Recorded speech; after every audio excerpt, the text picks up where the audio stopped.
안녕하세요. 커피와 독서를 사랑하는 서울 아산병원 이비인후과 교수 안중호입니다. 아직은 섣부른 판단일까봐 조심스럽긴 하지만 지난 수개월 동안 우리나라를 일단 멈춤시켰던 코로나19는 이제 어느 정도 진정되는 느낌입니다. 어서 훌훌 털고 일상으로 돌아가서 그동안 이런저런 이유로 미뤄왔던 업무들도 열심히 해야겠고, 저 또한 요즘엔 약간 한가해져서 독서도 많이 하고 이렇게 유튜브도 찍고 있지만 조만간 진료 업무가 늘어서 다시 정신없이 지낼 것을 각오해야겠습니다. 이번에 제가 리뷰할 책은 뉴욕 프레스비테리안 호스피털의 감염내과 교수로 근무하는 맷 메카시 박사의 슈퍼버그란 책입니다. 저자는 감염내과 전문의로 기존의 강력한 항생제로도 듣지 않는 이른바 슈퍼박테리아의 치료를 위해 신약인 달바반신을 이용한 임상 연구 과정에 대해서 비교적 상당히 실감나게 묘사하고 있습니다. 같은 의사 입장에서 생각해보면 의사들은 서로 다른 진료 영역에서 저마다 꿈꾸는 약들이 있습니다. 저는 귀를 치료하는 의사이기 때문에 잘 들리게 해주는 약, 이명을 없애버리는 약, 그리고 어지럽지 않게 해주는 약을 꿈꿉니다.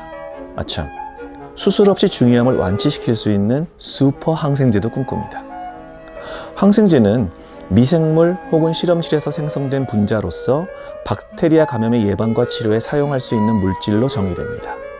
인류는 지금까지 다양한 종류의 세균 치료를 위해 역시 다양한 종류의 항생제를 개발해 왔습니다. 저는 많은 만성 중이염 환자들을 치료하고 수술하는데 언제부터인가 귀의 고름에서 메틸린 내성 포도상 구균인 MRSA, 즉 항생제 내성 슈퍼박테리아가 동정되는 빈도가 낮지 않음을 느낍니다. 이 경우에는 입으로 복용하는 경구용 항생제가 특별히 효과적인 것이 없는 경우가 많아서 수술 전후로 약 일주일 정도 입원하면서 강력한 정맥용 항생제인 반코마이신을 주사 맞아야 합니다. 귀에만 국한된 병원치이기 때문에 슈퍼박테리아라고 해서 따로 환자를 격리시키지는 않는데요. 간혹 항암치료 등으로 면역력이 떨어진 환자들에서 이런 슈퍼박테리아나 슈퍼증균증으로 인한 감염이 발견되면 매우 신중하게 치료해야 합니다. 1928년 알렉산더 플레밍 박사가 실험실의 푸른 곰팡이에서 페니실린 성분을 발견한 이후로 인류는 병균과의 싸움에서 한동안 우위를 점해왔습니다. 이제는 혹시나 넘어져서 무릎 까지면 파상풍 걸릴까봐 걱정할 필요 없이 운동장에서 마음껏 뛰어놀아도 되는 세상이죠. 그렇지만 반복되는 항생제의 무분별하고 부적절한 투약으로 인해 박테리아의 변이가 일어나고 급기야 기존의 항생제엔 듣지 않는 항생제 저항성 세균의 비율이 점차 증가하는 추세입니다. 더욱이 이러한 슈퍼박테리아의 감염이 오히려 가장 청결해야 할 병원에서 자주 발생한다는 것이 문제가 되었습니다. 세계보건기구인 WHO는 2017년 백신이 없는 슈퍼박테리아 12종을 발표했고 2050년에는 매년 1000만 명까지 사망자가 늘어날 수 있다고 경고하고 있습니다.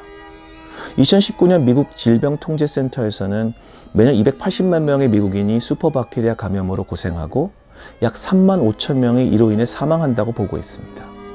우리나라에서도 최근 슈퍼박테리아 감염 건수가 증가하고 있으며 2019년 슈퍼박테리아 관련 국내 사망자가 3,600명이나 된다고 보고되었습니다.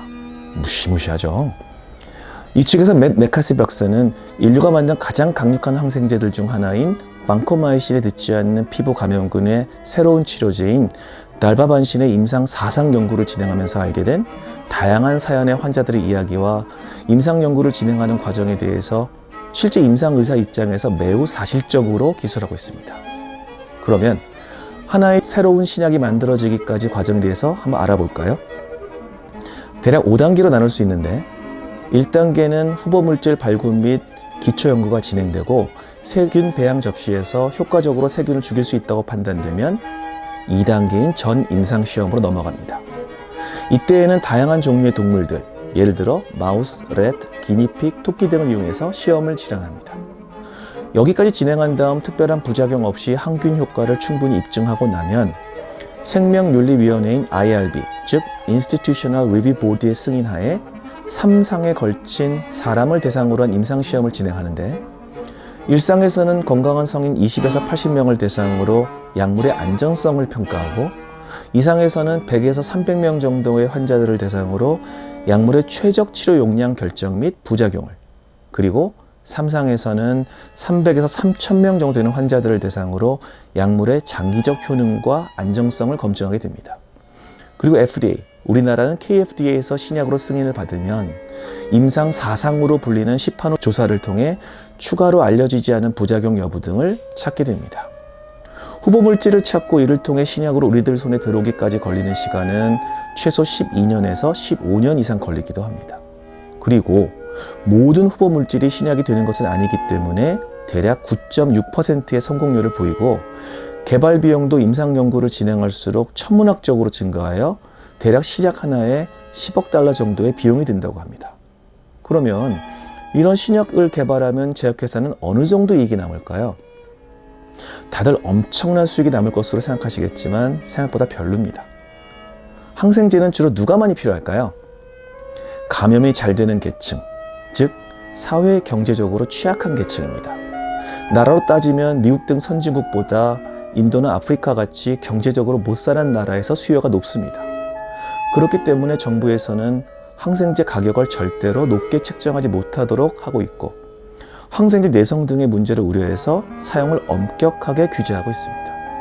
쉽게 말해 한 알에 수천 원 이하인 항생제를 규제받고 파는 것보다 한 알에 1만 원이 넘는 비아그라를 아무런 제재 없이 파는 것이 제약회사 입장에서는 훨씬 큰 이익이 남게 되는 거죠.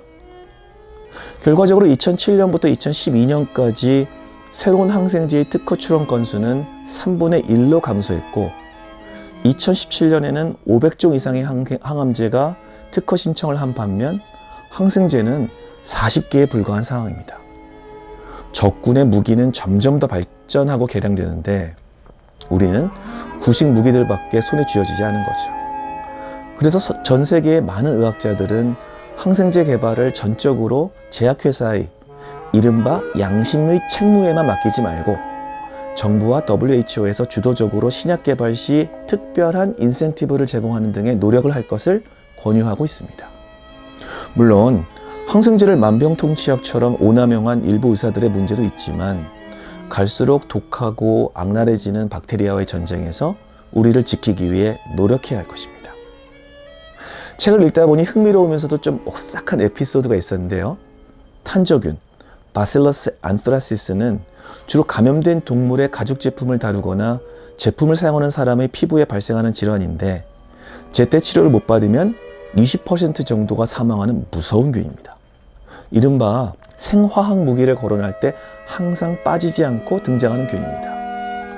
이 균이 러시아 어느 마을에서 발생했는데 원인은 먼 옛날 죽은 동물의 가죽에 남아있던 탄저균이 지구온난화로 인해 시베리아 동토가 녹으면서 지상에 출현했다는 것입니다.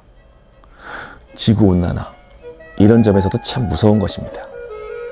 종류는 다르지만 저도 2상에서 3상까지 임상 연구를 진행했던 의사 입장에서 맷 메카시 박사의 제약회사와의 미팅, 생명윤리위원회로부터 연구 승인을 얻기까지의 절차, 실제 환자를 모집하는 과정에서 일어난 여러 에피소드들, 그리고 신약이 성공적으로 환자의 질병을 치료했을 때의 성취감 등이 참 와닿는 책이었습니다. 다시 한번 지금 이 순간에도 코로나19와 싸우고 계신 의료진들에게 격려와 감사를 드립니다. 이 책에 대한 저의 점수는요, 커피 4잔 드리겠습니다. 감사합니다. 건강하고 즐거운 하루 되십시오.